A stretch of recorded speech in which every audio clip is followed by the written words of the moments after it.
Chicken দিয়ে কাচ্চি, তাও আবার হয় নাকি? আসসালামু আলাইকুম। মুরগিগুলাকে সুন্দর করে কেটে ধুয়ে পরিষ্কার করে নিয়েছিলাম, চালগুলাকেও ভিজিয়ে রেখেছিলাম। এবার কড়াইয়ের মধ্যে তেল দিয়ে পেঁয়াজগুলাকে একটু বেরেস্তা করে তুলে নিব।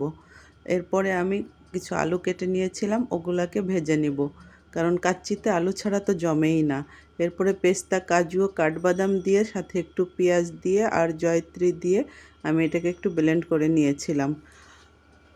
এরপরে আমি আলুগুলাকে ভেজে তুলে নিলাম, আর ভাজা তেলটা দিয়ে এর মধ্যে সব রকমের গরম মশলা দিয়ে মুরগিটাকে আমি একটু ভেজে নিব যতক্ষণ না এর কালারটা চেঞ্জ হয়। ভাজতে ভাজতে যখন এটা সাদা হয়ে যাবে, একটু লেবুর রস দিয়েছিলাম যাতে মুরগির গন্ধটা না থাকে। আমি কিন্তু এখানে মোটেও লবণ দেই নাই, কারণ লবণ দিলে প্রচুর পরিমাণে পানি গলে, সে কারণে লবণ ছাড়াই আমি এটাকে আগে সুন্দর করে ভেজে নিচ্ছিলাম। এরপরে আমি ব্লেন্ড করে রাখা মশলা, লবণ, একটু শুকনা মরিচের গুঁড়া দিয়েছিলাম, আদা রসুন দিলাম, দিয়ে আমি এটার মধ্যে কাচ্চি বিরিয়ানির মশলাটা দিয়েছিলাম। পুরা প্যাকেটের মশলাটা আমি দেই নাই। এখানে আমার প্রায় 1.25 কেজির একটা মুরগি ছিল, আর ছিল হচ্ছে আমি 3 পট চাল নিয়েছিলাম। টক দই দিয়ে আমি এটাকে সুন্দর করে এবার ভেজে জাল করে নিব। একটু গুঁড়া দুধ দিলাম, দিয়ে এটার টেস্টটা অনেক বেড়ে যাবে গুঁড়া দুধের কারণে। এটা আমি বেশ কিছুক্ষণ মশলাটা ভাজা ভাজা হওয়া পর্যন্ত জাল করে নিয়ে এবার অনেকটা মশলা আমি যতটা তোলা যায় পুরাটাই তুলে রেখে দিয়েছিলাম, আর নিচে শুধু গোশগুলা ছিল। আর ওই পাশে হাঁড়িতে কিন্তু আমি পানি বসিয়ে দিয়েছি, গরম পানি, যেটার মধ্যে আমি চাল সিদ্ধ করে নিব। এই গরম পানির মধ্যে এবার আমি চাল দিয়ে চালগুলাকে সিদ্ধ করে নিব 80%।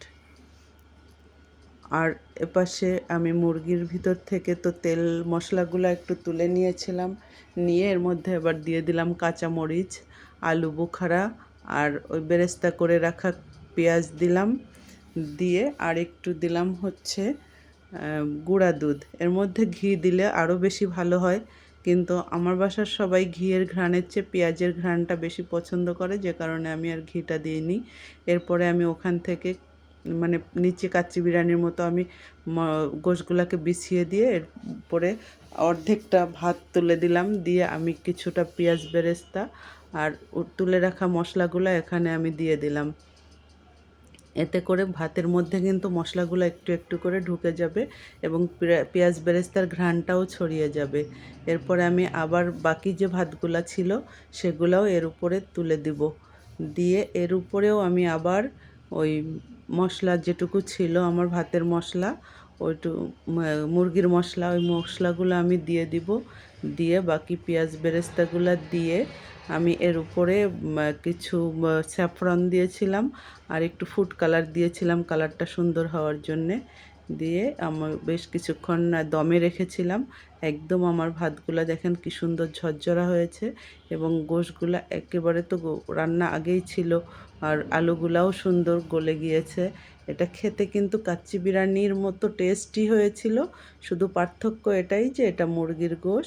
আর মুরগিটা যেহেতু আমি ওই দোকান থেকে কিনেছিলাম, বলেছিল যে দেশি মুরগির মতো হবে, আসলেও কিন্তু মুরগিটা দেশি মুরগির মতোই শক্ত ছিল, এবং খেতেও কিন্তু টেস্টটা ভালো, অনেক ভালো, যে কারণে কাচ্চিটা মজাই হয়েছিল।